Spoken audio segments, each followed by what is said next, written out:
৪৫ বছর বয়সে মেয়ের সঙ্গেই বিয়ে পাশ করলেন মা। এবার লক্ষ্য এর সঙ্গে চাকরিও। আর এই ফলাফলের মধ্যে দিয়েই উত্তর ২৪ পরগনার আগরপাড়ার সঙ্গীতা দেব প্রমাণ করে দিলেন পড়াশোনার হয় না কোনো বয়স। জীবনের নানা বাধা পেরিয়ে ৪৫ বছর বয়সে মেয়ের সঙ্গে একসঙ্গে স্নাতক হলেন তিনিও।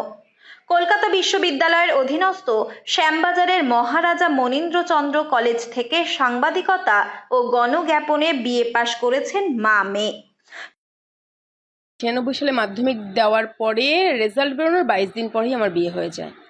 মাধ্যমিকের রেজাল্ট বেরোনোর ২২ দিন পরে আমার বিয়ে হয়ে যায়। তখন অঙ্কে ব্যাক ছিল।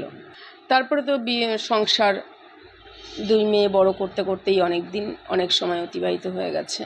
তারপরে আবার যখন ছোট মেয়ে পড়াশোনা করছে, ছোট মেয়েও এরকম 9-এ, তখনও বলছিল যে মা আবার শুরু করো পড়াশোনাটা। উৎকর্ষ বাংলা থেকে সরকারি যে স্কিলগুলো শেখানো হচ্ছিল, বিউটিশিয়ান, নার্সিং, আমি বিউটিশিয়ানটা তো এখন ঘরে ঘরে, তার জন্য আমি নার্সিংটা শেখার জন্য গিয়েছিলাম।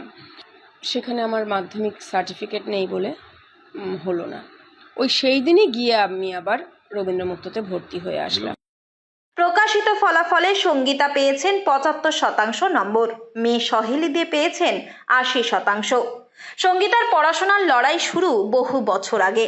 ১৯৯৬ সালে মাধ্যমিকে বসে গণিতে অকৃতকার্য হওয়ার পর আর পড়াশোনা চালিয়ে যেতে পারেননি তিনি।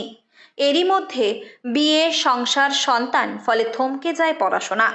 কিন্তু স্বপ্ন দেখা ছাড়েননি এই মা। অবশেষে ২০১৯ সালে ফের মাধ্যমিক দেন রবীন্দ্রমুক্ত বিদ্যালয় থেকে। তারপর উচ্চ মাধ্যমিকেও সফল হন মেয়ে সহেলির সঙ্গেই। ২০২২ সালে মা মেয়ে একসঙ্গে ভর্তি হন মহারাজা মনীন্দ্রচন্দ্র কলেজে। ৩ বছরের টানা পরিশ্রম শেষে সাফল্যের সঙ্গেই স্নাতক হলেন দুজনে। একদম পড়াশোনার জন্য কোনো বয়স প্রয়োজন হয় না। আমি কেন, আমার থেকে এর থেকে অনেক বয়সেও এখন আমি, যেহেতু এটা সোশ্যাল মিডিয়ার যুগ, দেখতে পাই যে এর থেকে অনেক বয়সীও কেউ কারোর ইচ্ছে পূরণ হয়নি, তারা আবার নতুন করে শুরু করেছেন। তার জন্যে আমি বলবো যে কারো যদি ইচ্ছে থাকে তাহলে সে আবার শুরু করতে পারে। ইচ্ছের সাথে চেষ্টা, এমনকি হার্ডওয়ার্ক, আর অবশ্যই ফ্যামিলি সাপোর্টটা ভীষণভাবে প্রয়োজন। কিন্তু সেই প্রথম দিকে আমার হাজব্যান্ড কিন্তু সাপোর্টিভ ছিলেন না।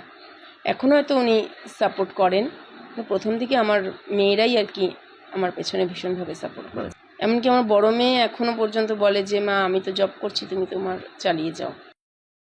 তবে এই পথ ততটাও সহজ ছিল না। প্রথম অবস্থায় সঙ্গীতা দেবীর এই সিদ্ধান্তে রাজি ছিলেন না স্বামী। তবে মেয়েদের জেদেই এক প্রকার মায়ের এই উচ্চশিক্ষার স্বপ্ন পূরণ হয়েছে বলেই জানা গিয়েছে। সংসারের দায়িত্ব সামলেই কলেজের ক্লাসে হাজির হতেন সঙ্গীতা। মেয়ে সহেলিও যেন মায়ের সঙ্গে একেবারে সহপাঠী সুলভ আচরণেই কলেজের ক্লাস করেছেন। বন্ধু বান্ধবরাও মায়ের সঙ্গে একেবারে স্বাভাবিকভাবেই মিশতেন। সঙ্গীতা দেবী জানান ১৯৯৬ সালে মাধ্যমিক, তারপর বিয়ে হয়ে যাওয়ার কারণেই বন্ধ হয়ে যায় পড়াশোনা। সংসার পরবর্তীতে ২ মেয়েকে নিয়ে চলে জীবন। এরপর ছোট মেয়ের সঙ্গেই একেবারে মাধ্যমিক, উচ্চ মাধ্যমিক দিয়ে কলেজ। এমনকি স্কুলে থাকার সময় স্কুল ড্রেস ব্যাগে করে নিয়ে গিয়ে পরে স্কুলে ঢুকতেন বলেও জানান তিনি। মেয়ের সঙ্গেই উচ্চ মাধ্যমিক দেওয়া Belgharia Mahakali girls high school থেকে। আর বাদবাকি ইংলিশ, আর্টস সব মা পড়িয়েছে। আর 9-এ তারপর থেকে তো আস্তে আস্তে মায়েরও পড়াশোনার দিকে ঝোঁক। আর সবসময় আমরা পড়তে বসতাম, আমাদের সাথে বই নিয়ে বসে থাকতো।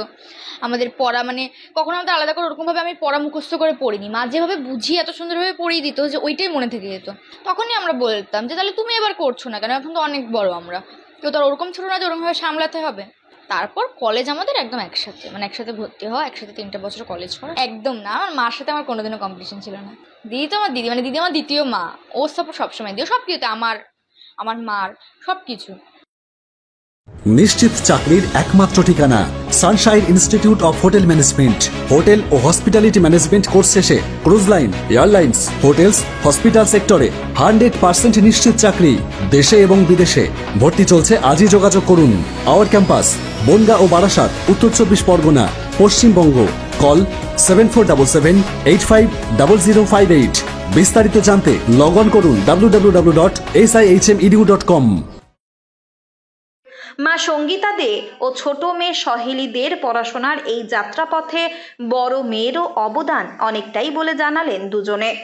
বর্তমানে কর্মরত দিদি তবুও ছোট বোনের পাশাপাশি মাকে সব রকম ভাবে সাহায্য করেন নিজেদের ইচ্ছা পূরণের জন্য। সঙ্গীতা দেবীর স্বামী স্বপন দে পেশায় গাড়ি চালক, তিনিও এখন বর্তমানে স্ত্রী ও মেয়ের এই সাফল্যে খুশি। আমি যেইভাবে যতটা করার ততটাই করেছি, যাওয়া আসা দিয়ে আসা নিয়ে আসা বা ওর ইচ্ছা যতটা আছে পূরণ করার, যদি চেষ্টায় আমি ক্ষমতায় পারিতে করে যাক, এইভাবেই চলেছে। হ্যাঁ, সে তো প্রথম স্টেপে ভেবেছিলাম যে এখন আবার গেলে লোকে কি বলবে না বলবে, এই তার ভাবনা হয় প্রথম। মেয়েরা তো দুজনে একদম কম দম, সবসময়ের জন্য দু মেয়ের পুরোই সাপোর্ট। আমি সময় দিতে পারি না, থাকি না বাড়িতে, খুবই ভালো লাগছে। এখন সঙ্গীতা ও সহেলি মা মেয়ের লক্ষ্য MA পাশ করা, পাশাপাশি মা সঙ্গীতা চান এই বিষয়ের উপরই কোনো চাকরি করতে। এখন তারও চেষ্টা চালাচ্ছেন বছর 45-এর এই সফল ছাত্রী। আপনারা দেখছেন নিউজ 7 দিন, নজরে প্রতিদিন।